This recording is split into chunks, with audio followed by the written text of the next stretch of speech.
Hurricane season is here again, and soldiers in disaster management are on the front lines.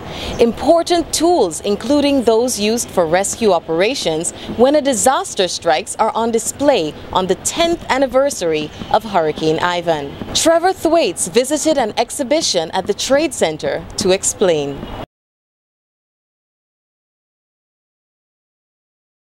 Disaster Showcase was the name of the 3-day exercise held at the Grenada Center in observance of the 10th anniversary of Hurricane Ivan. Several businesses involved in disaster management used the opportunity to showcase their wares.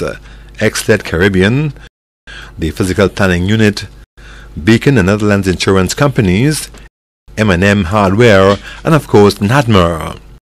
The latter attractively displayed several of the tools used to deal with disasters, among them the chainsaw, draw of life, and concrete cutter. Official Jerry Lewis explains. The chainsaw is normally for cutting trees. In time of disaster, you get a lot of trees causing blockage to roads and so forth. Even in your yard, sometimes your hardly could come out from your home. So normally you use your chainsaw to cut through some of the debris and logs and so forth, so you can able to make space for yourself and other emergency vehicles so they can reach persons who can maybe assist them more in the time of disaster. What about the draw of life? Okay, the draw of life is mainly used for first responders by the fire department, and it is an instrument that is used to cut, especially when persons are trapped within vehicular accident.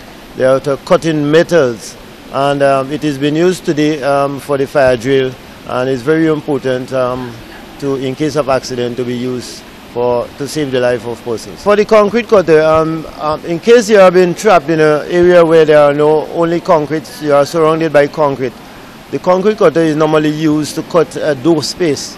So you can use to cut the door space and able to rescue persons from concrete areas which have no other facilities. A fire drill was also held Monday, with the fire department having to rescue residents and put out a fire that had engulfed a house close to the Grenada Center.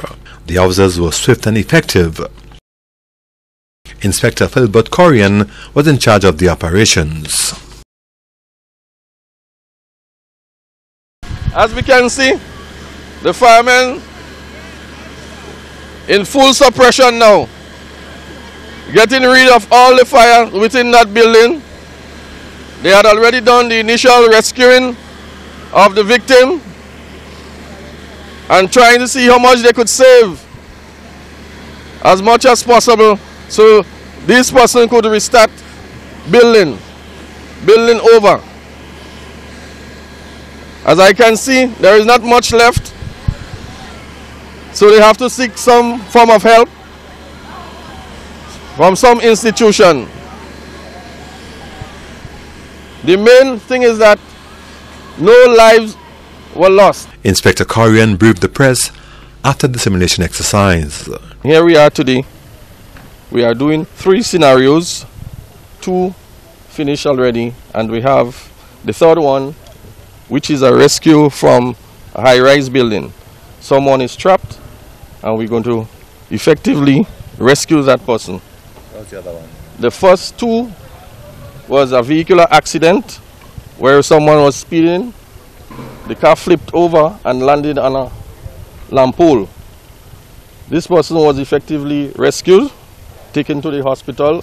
The second was a house fire, and we saw that 2 victims were rescued. Dozens of school children were on hand to witness the fire drill and other aspects of the activity. They included students from the St. Joseph RC School in St. David, who were led by teacher Delon Edwards. It is always good to have children seeing live demonstration of how they should handle situations. We'd have been exposed to a fire drill, a simulation. We'd have also experienced that of an accident and somebody getting knocked on top of the roof. So exactly how you should handle situations we were exposed to. And that is always a good thing, because the children now, they have a vivid something to work with. You know, concrete stuff as advocated by the ministry, and that was good. My name is Ayana Glad. What I learned today, I was experienced with a fire drill. If you're inside of a house, you can call the fire station, or I call the police department. My name is Tyrese Fraser, and I experience all about the real fire drill and an accident. And during those situations, you can call the fire department and the ambulance and the police department. The exercise was a joint venture of the Grenada Trade Center, the Grenada government, and the media workers of Grenada MWAG. They are happy with the outcome. It went excellent. You know, we had lots of delegates. They came and officially received plaques on behalf of the government of Grenada, Carriacou and Petit Martinique. And then we had lots of things on display. Physical plan was there. They had the building codes. They spoke about things they changed after Hurricane Ivan. Very little was needed to be changed actually. We just need to implement those things. And then we had NADMA was there. They had lots of stuff, presentation. The different sectors, they are very happy that we had this showcase so they can get out of the office and really show Grenada what they were doing. We actually saw areas that is solid, such as we have a solid building code, and there are many areas that we actually need to improve on. So it is highlighting vulnerable areas. And awareness cannot be just for one day or a week or so. It is a continuous process. We also had Dr. Robinson and Dr. Dondon from Trinidad, from the Seismic Research Center. And they also presented Dr. Robertson on Mount St. Catherine and Dr. Dondon on Kikanjani. They will be back in Grenada this month because they will be coming to Grenada to board the ship to go on more research on Kikanjani. It's been indeed a commendable exercise, disaster showcase, as Grenada continues to build capacity to confront disasters.